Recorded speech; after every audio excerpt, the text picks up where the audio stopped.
Hello friends, आज हम ICSC board के मैथ सब्जेक्ट का पहला चैप्टर जीएसटी के बारे में पढ़ेंगे। आप इस वीडियो को अंत तक देखिए। जीएसटी हमारा जो है कि ये मैथ में पहले नहीं हुआ करता था, हमारे मैथ्स में नहीं हुआ करता था। 2019 से जीएसटी को आईसीएससी बोर्ड के मैथ्स में डाला गया है, क्योंकि इससे पहले हमारा वैट हुआ करता था, वैल्यू एडेड टैक्स। इसमें और जीएसटी में कुछ डिफरेंस है, कुछ सिमिलरिटीज भी है। जैसे फाइनली टैक्स तो लगना है गुड्स पे, वैट जो होता था वैल्यू ऐड होते रहता था डिफरेंट लेयर पे। जैसे अगर हरियाणा से कोई सामान निकला, उसको उड़ीसा जाना है तो यूपी में, बिहार में, है ना, इस तरह से झारखंड में, हर एक जगह पर इसे वैट देना होता था। और इस वजह से प्राइस ऑफ गुड्स हाई हो जाता था। प्राइस बढ़ जाने से लोग को मुश्किल होती थी खरीदने में।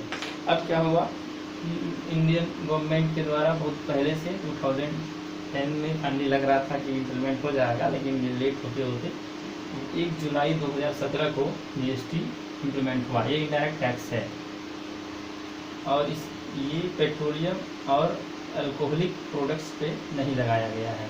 इससे फ़ायदा क्या हुआ, इससे हमारा प्राइस ऑफ गुड्स जो है पूरे कंट्री में एक तरह का रह गया हो गया। और इसमें अगर देखें तो जब इम्प्लीमेंट होता है तो 2 तरह से होता है कि इंट्रा स्टेट सेल, यानी कि जब सेम स्टेट में जब हम बेचते हैं प्रोडक्ट को, कहने का मतलब है कि जब हम इसे बनाते भी बिहार में है और बेचते भी बिहार में, इस कंडीशन में हमारा जो ट्रेड हुआ ये इंट्रा स्टेट सेल हुआ। और इंटर स्टेट सेल का मतलब हम बिहार में बना के किसी अदर स्टेट में, यूपी हरियाणा में अगर इसको हम सामान को बेचते हैं तो यहाँ पे, तो दोनों में क्या होगा, ट्रेड होगा। ट्रेड इन कॉमन जो होता है तो मैथमेटिकल कैलकुलेशन तो करना ही पड़ता है। तो मैथमेटिकल कैलकुलेशन में हम क्या देखते हैं कि डिफरेंट टाइप का इसमें टर्मिनोलॉजी आएगा, टर्म आएगा। और मेरे ख्याल से आप लोग इससे पहले पढ़ चुके होंगे, cost price, selling price, profit loss, ये सब प्रॉफिट एंड लॉस वाले चैप्टर में पहले भी पढ़े हैं। तो इसमें से हमारा अगर देखें तो ये बोर्ड एग्ज़ाम फर्स्ट था 2020 का, जिसमें जीएसटी के रिलेटेड सवाल को पूछा गया और आप उसका रिवीजन भी कर सकते हैं। हमारे बताए जाने के बाद आप उसे वहाँ क्वेश्चन से बना सकते हैं। अब अगर हम इसमें जीएसटी का टाइप अगर हम देखें तो जीएसटी का टाइप्स जो है कि 3-4 तरह के होते हैं। एक तो सेंट्रल गवर्नमेंट कलेक्ट करती है, स्टेट गवर्नमेंट कलेक्ट करती है, UT, union territories, state collected by state, central and IGST. ये थोड़ा समझना इम्पोर्टेंट हो जाता है क्योंकि इंटीग्रेटेड है ना। Integrated goods and service tax, integrated goods and service, इसका मतलब हो गया कि ये सेंट्रल गवर्नमेंट कलेक्ट करेगी। और जब ये अदर, इसमें इंटर स्टेट,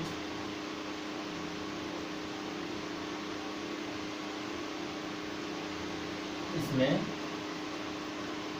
इंटर स्टेट जब ट्रेड होगा तो जो जीएसटी का परसेंटेज डिसाइड होगा वो आईजीएसटी के हिसाब से होगा और उसको कलेक्ट करेगी सेंट्रल गवर्नमेंट। इसमें अगर हम देखें तो हमारे बुक्स में जो क्वेश्चंस दिए हैं, इसमें आपको एग्जाम्पल भी सॉल्व करना चाहिए, क्योंकि एक चैप्टर में देखते हैं क्योंकि तो बहुत सारा सवाल है नहीं, और अगर आपको कमांड होगा तो आप एग्ज़ाम में सारे सवाल को कर लीजिएगा।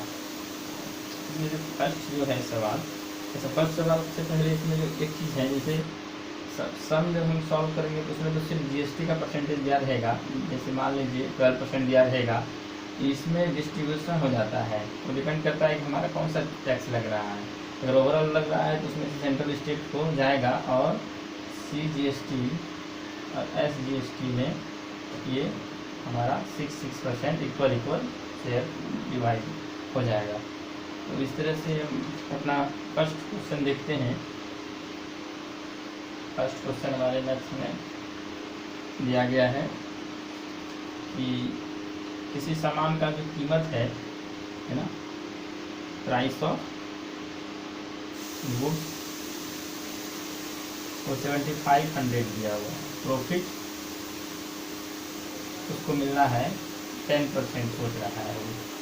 और तो सेम स्टेट में कंडीशन को क्लियर कर दिया ये कि सेम स्टेट में ये ट्रेड हो रहा है और इसमें से जीएसटी का परसेंटेज जो है डिसाइड है 12%। तो यहाँ पे क्लियर हो जाता है कि ये जीएसटी एक सेंट्रल और एक स्टेट दोनों कलेक्ट करेगी 6%। और जब हम इस सवाल को बनाना चाहें तो इसमें से 3-4 चीज़ें निकालने के लिए बताया जा रहा है। एक तो हमको एसपी निकालना है, तो एसपी जब किसी सामान का निकालते हैं तो सीपी जो उसका पहले से कीमत है उसमें उस पर प्रॉफिट को ऐड करना होता है। तो सीपी हमारा 7500 है और ये ऐड हो जाएगा अपने 10% गेन के साथ, यानी 7500 प्लस यानी 8250, ये हमारा सेलिंग प्राइस हो गया। अब सेलिंग प्राइस पे ही जीएसटी लिया जाता है। इसका मतलब अगर ये फर्स्ट सेकेंड में हमारा वही है सीजीएसटी, क्योंकि सीजीएसटी आईजीएसटी इक्वली डिवाइड होता है तो इसका मतलब ये दोनों का वैल्यू इक्वल होगा, ठीक है। तो एसजीएसटी का भी दोनों का जो वैल्यू एक आएगा वही दोनों का होगा। हम निकालना चाहें तो हमारा इस पर निकलेगा जो हमारा सेलिंग प्राइस है 8250 का 6% ऑफ 8250, तो ये हमारा हो जाएगा 8250 इंटू 6/100। यहाँ अगर हम देखें तो कैंसिल हो जाएगा 5 से 1 6 3 5 इसको मल्टीप्लाई करेंगे हम 495 रुपीज़, ये इस पर सीजीएसटी लगा। इसका मतलब थर्ड का भी आंसर एसजीएसटी भी इतना ही लगेगा 495। अब ये फोर्थ में बोला जा रहा है कि customer paid the total amount paid by the customer. Total amount customer कितना पेड करेगा, तो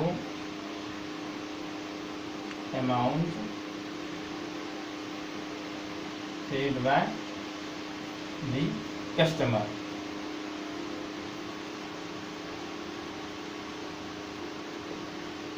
कस्टमर अगर हम देखें तो चूँकि ये तो प्रॉफिट है शॉपकीपर का, वो तो साथ में रहेगा ही, उसी पर हमारा जीएसटी लगा है 495 प्लस 495। फाइनली ये हमारा हो जाएगा 5 5 10 1 कैरी किया 9 18 20 21।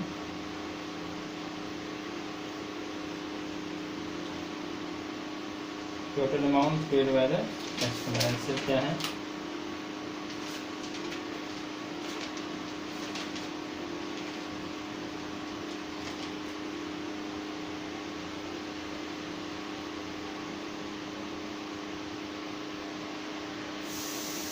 ना 5 ठीक है।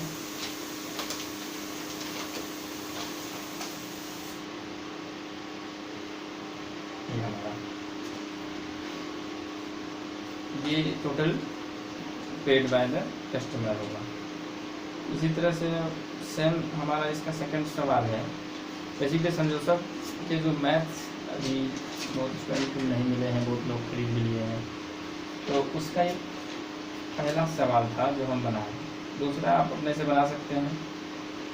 क्वेश्चन बस वही है, प्रॉफिट ज़्यादा है और जीएसटी 5% है, तो हाफ वो 2.5 करके लेना है और फिर इसी तरह से बिल्कुल तो 2 नंबर आप खुद करके देखिएगा, उसके बाद कमेंट सेक्शन में आप हमें कमेंट कीजिएगा। आज के लिए इतना ही, फिर हम इसके नीचे के जो इम्पोर्टेंट सब सवाल हैं उसको बताएंगे और आप हमें कमेंट कर सकते हैं। जो दिक्कत हो अपने दोस्तों को ये वीडियो शेयर भी कीजिए ताकि वो लॉकडाउन में अपने पढ़ाई को आगे जारी रख सके और इससे उनको बोर्ड्स एग्ज़ाम में दिक्कत ना हो। Thank you very much.